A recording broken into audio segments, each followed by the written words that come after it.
I just came back from a job interview. That's why I'm so dressed up, and that's why I feel like making a YouTube video on a book I recently listened to, an audio book I listened to. And this book is by Maye Musk, and the book's name is A Woman Makes a Plan. And Maye Musk is Elon Musk's mom, but that's not why this book is worth reading. The book is worth reading is because there's so much wisdom in this book, and I can see that why Elon Musk become the person that he is partially because he have an epic mom like this. So I will first briefly talk about this book. So this book goes over to Maye Musk's childhood. First is in the beginning you might not want to continue reading because she was talking about how she liked to dress up and how she liked to put on makeup, but and what's the right style for whom, and for a lot of people it's not interesting, but then it becomes really interesting how she start talking about um like her childhood, and then she talked about her broken marriage, and then she had a broken marriage, and then she talked about her family life with her three kids, and then she talks about how she works so hard for her career, and then she talks about nutrition because she is a nutrition, and in the end she talks about her life in the 70s and how she enjoys everything and sums up the book. So this book is 71 years of wisdom combined in this one book. So now if you want to go and read the book, you don't have to continue listen, so there's no spoilers. But if you don't want to read this book and just wanted to know what the book is about, you can continue listening. So in the beginning, about the dress up part and how the makeup and stuff, it's unimportant, so I will not talk about it. It's in the first part of the book. And then in the second part, she talks about how her childhood, her parents are Canadian, and then because her parents really love to adventure, so they moved to South Africa, and they have two airplanes, and then they like always go on adventure. Her dad was driving the airplane, and it was really dangerous now that you think of it. But back then, because her parents are so well prepared that they feel their parents are really reliable, and they had a really fun time going to different places through airplane and air adventure, and then they also went into the African like um, rainforest, and it was really dangerous, and there was a lion once, and another time she stepped on a crocodile. There are real stuff when she was younger, and so that was her childhood, and then she went to study nutrition, and because she wants to get a bachelor's degree as soon as possible, and she also become a model because she was very beautiful and tall. So she went to be like Miss something, like these beauty competitions, and she won. And at the time there was a boyfriend that's lying to her, and then she went to like work and stuff, and like co-op and whatever, I forgot what it is, but her boyfriend was lying to her and cheating on her, but then her boyfriend asked for her to go back to be with him, and she rejected, and then he went to ask her parents. And back then the South African culture is that when you want to marry somebody, the guy can just ask the parents and they make the decision, and the girl will have to get married. And so back then she thought she had no choice, so she came back and married her husband.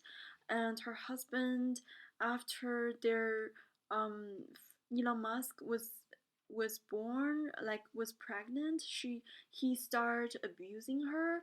And even when like she was pregnant and have like a stop belly pain, and he would tell her to work so hard for him, to do everything for him, and he refused to do anything for her. And once when they were at the hospital, the the nurse tell him to give her a back massage, and then he was like, you know what, I think she should give me a back massage. So that's the kind of person like her husband is. And after Elon Musk was born, he started beating her up every once in a while, and she was completely frightened at all times, and he completely feel like he's not in love with him at all. But then because back then the South African culture that don't allow her to divorce him, and he also said he's gonna, like after 1 year after another, he was always pregnant. And then so he had 3 kids, and then so so he keep on beating her up, and he threatened that he's gonna like kill the 3 kid, make the 3 kids like this, make them into disability, and like cut her face if she ever leaves him, so that she will have forever have to raise 3 disability kids and can never be a model again. And she was really afraid. But then when Elon Musk is about 10 years old, um, her the South African law is changed and she can get divorced. So she finally like gather up her courage and plan a divorce, and she was talking to lawyer and talking to her husband and everything. And her husband have doesn't have a lot of choices, since like things are like this already. And then she just wanted her cottage. Oh, and also her dad dies, so her dad left her a cottage, but then but then she still needs to pay mortgage. It was under her husband's name, but it was hers, but they put it under her husband's name when they were married, which is so unfair. But so she asked for it back when they divorced, and her husband refused. And her husband's lawyer says, if you don't give her anything, like you have 2 huge mansions and 6 cars, if you don't give her anything, then then you might lost everything. So her husband's like, okay, fine, I will give her the cottage. And then the judge also said that to give her, he have to give her a car, and he bought the cheapest car for her. And then he said, you know, you can have a choice. I will give you a Mercedes Benz if you let me check up on the car every once in a while, like every month, to see how the car is. And she doesn't want him to control her, so she's like, I choose the cheapest car. And she already feels so happy with the no, the car without air conditioner, and a tiny little cottage that needs to pay mortgages. And she's raising her kids in this cottage. And in the beginning she was overweight, she's like over 200 pounds, and she's really depressed, she have nowhere to turn to. And um, and then she decided to move to another city, and she starts to be a nutrition and nutritionist, and dietitian, and giving out like healthy meal consulting. And she have so much knowledge, and then she's also getting her master's degree in dietitian and nutritionist. And she become really like just really um uh like really prospering, and her life is getting better even though it's not perfect. And then Elon Musk said that he wants to go to Canada to go to university in Canada. So and then she moved to Canada with all her kids, and they planned everything and stuff. So and then that's the I think that's the fourth part of um, the book. And the first part is modeling, the second part is childhood, third part is the failing marriage and how she got out of it.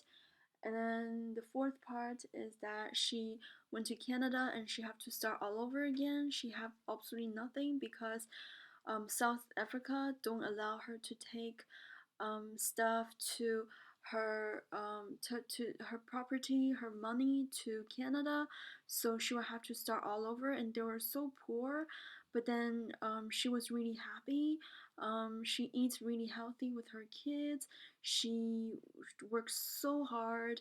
Like there was once in the winter time when there's almost no bus, and there was a job in Mississauga, and she was living in Toronto, and Mississauga is like an hour away, even right now, from the middle of Toronto if you drive. And back then, to take bus, she took 4 hour or 2 hour of bus and walking in the snow with like very little on because her luggage got caught in the middle and for a few months, and in the winter she doesn't have clothes but she have to make a living.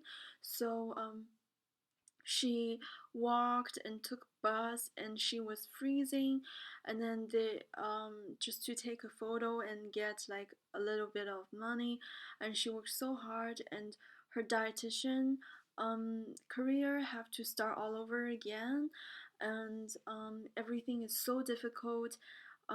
Back then in South Africa she already owns a little house, but now she's sleeping in the same bedroom as her daughter, and Elon Musk is sleeping in the living room, and they were living in a tiny, tiny little apartment, and her daughter have to go to McDonald's um, to to work, not McDonald's, like a fast food restaurant, and clean toilet and everything. But then they were so positive. Her daughter was like, this is an adventure.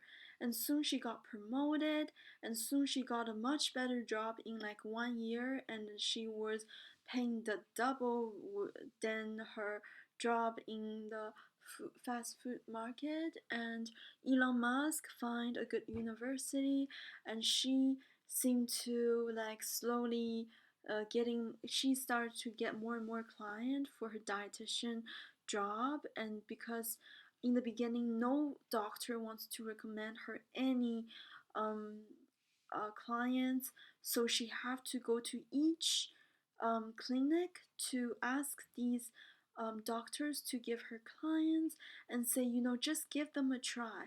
I will promise I will make them healthy and fit with just nutrition, the right nutrition.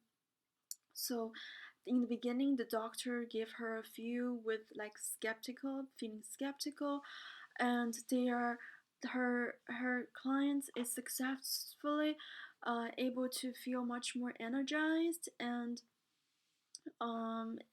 is much more healthy and lose weight, and their sickness is improved. Sorry, I just ate, so that's why.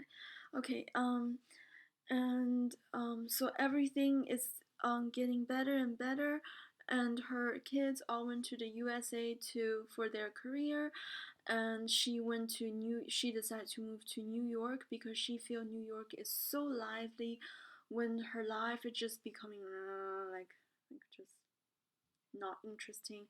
And so she went to New York, and in New York there is more like hardship because her agency wouldn't give her any job, and she fought for like her work and everything. Um, and then so afterwards it comes to the next part where she talks about nutrition. She says that like to lose weight and be healthy is not about like quick fix if you just eat keto or eat some kind of extreme diet or being like just not eating anything, like fasting, super fasting. You might be able to lose a few weight, like very quickly, but then it's not long term and it's super unhealthy. And if you just eat healthy, you will lose the weight slowly. Yeah, like she says, she also provided what her she eats in a day. In the morning, she eats oats and fruits. At lunch, she eats whole wheat bread and vegetable and bean soup. At night, she eats a salad with eggs and stuff. So she eats really healthy, and that's like basically the type of food she eats. But she also have cheat days and enjoys her food, and so that's that part of the book. And in the end, she was saying that even though she's 70 years old, she feels she's feeling more lively than ever.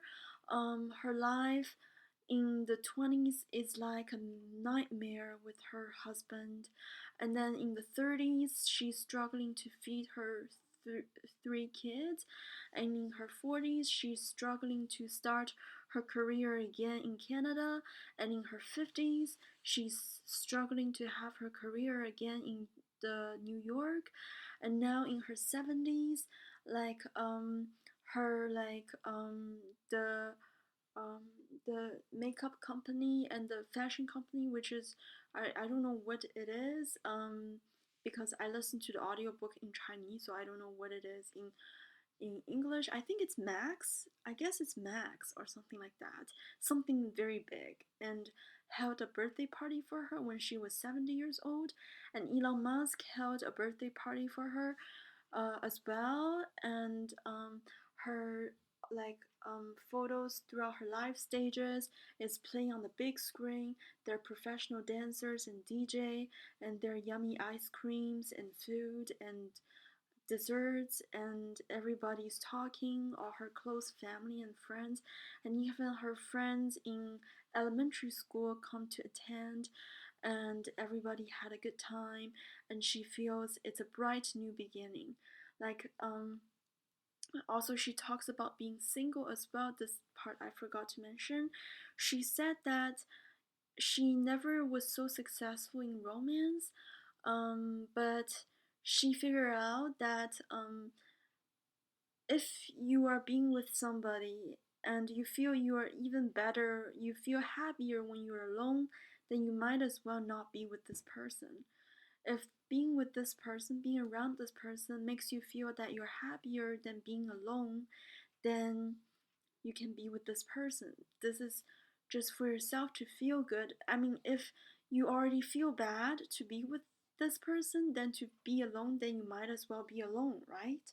So, and that's what she said, and I think it's absolutely correct. Um, there's a lot of wisdom and positivity in this book, and she says that if we come, she says once she attend a party where um, there's tons of old people. They're like in their 80s or something, and everybody is complaining. And her mom is in 90s, and so she was in her 60s. So she asked her mom, like, "Are these people complaining because they're old?"